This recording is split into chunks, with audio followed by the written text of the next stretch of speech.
औज़ुबिल्लाहिमिनश्शैतानिर्रजीम बिस्मिल्लाहिर्रहमानिर्रहीम। आज का जो हमारा टॉपिक है वो है जी रेजिस्टेंस। रेजिस्टेंस का जो वर्ड है वो निकला है रेजिस्ट से, जिसका मतलब है जी किसी भी चीज़ में रुकावट या मुज़ाहमत करना। हम सबसे पहले रेजिस्टेंस की डेफिनेशन की बात करते हैं। The opposition of current flow in an electrical circuit is called resistance.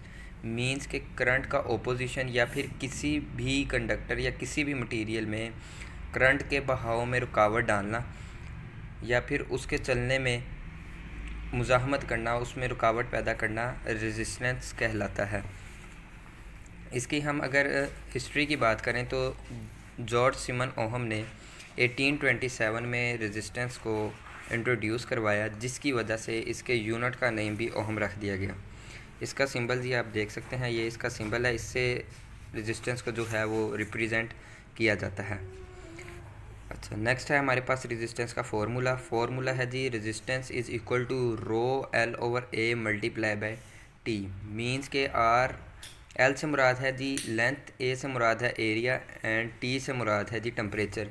ये जो वर्ड रो है ये लतीनी ज़ुबान का 17वां लफ्ज़ है जी।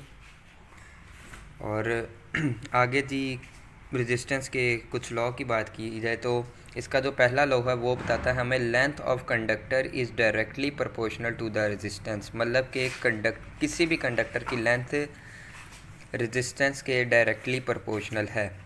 ये देखें, resistance is directly proportional to L. Means के अगर लेंथ बढ़ती है तो रेजिस्टेंस भी बढ़ेगी, और अगर लेंथ कम हो जाती है तो रेजिस्टेंस जो है वो भी कम हो जाएगी due to because they are directly proportional to each other.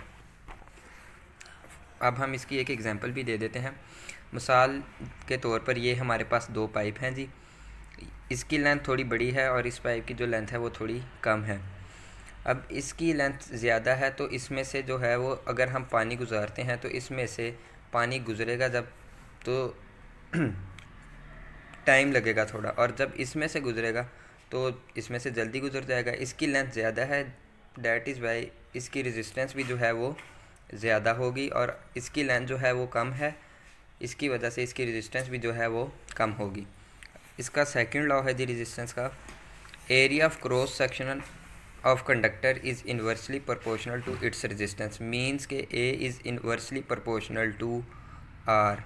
ए से मीन्स जी एरिया, क्रॉस सेक्शन एरिया, और आर से मुराद है जी रेजिस्टेंस। अब हम एग्जांपल की बात कर लेते हैं। मिसाल के तौर पे ये हमारे पास दो पाइप्स हैं, उनके आगे से होल हैं ये।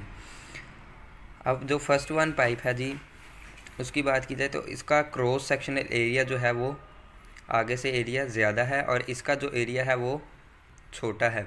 इसमें से यानी कि पानी ज़्यादा फ़्लो होगा तो इसकी रेजिस्टेंस क्या होगी, कम होगी, और इसमें से पानी थोड़ा कम फ़्लो होगा तो इसकी रेजिस्टेंस ज़्यादा होगी, because resistance is inversely proportional to the area.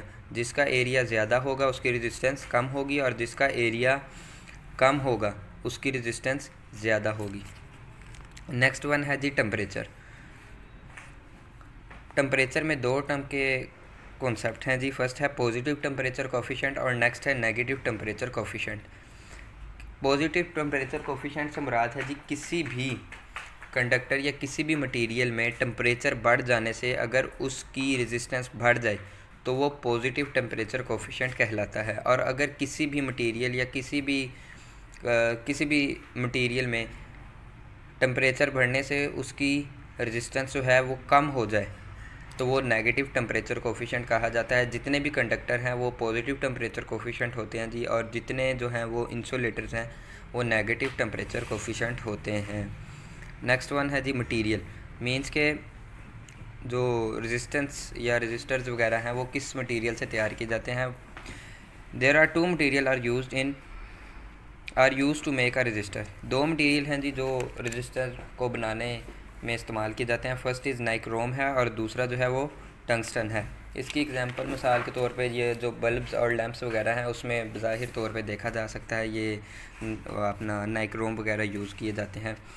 Next है जी मेजरिंग इंस्ट्रूमेंट के हम रेजिस्टेंस को है कैसे मेजर कर सकते हैं। इसके कुछ मेथड हैं वो बताए गए हैं इसमें। फर्स्ट वन है जी कलर कोडिंग और दूसरा है ओहम मेथड। किसी भी रजिस्टर के ऊपर ना आप अगर देखें तो उसके ऊपर कलर किए हुए होते हैं, तो वो कलर जो है वो एक्चुअली नंबर बताते हैं, जिसके ज़रिए से हम से रेजिस्टेंस को जो है वो मेजर कर सकते हैं। और नेक्स्ट है जी ओहम मीटर। ये एक इंस्ट्रूमेंट है जो कि हमें इजीली मिल सकता है किसी भी रजिस्टर या किसी भी रेजिस्टेंस को कैलकुलेट करने के लिए। ठीक है जी।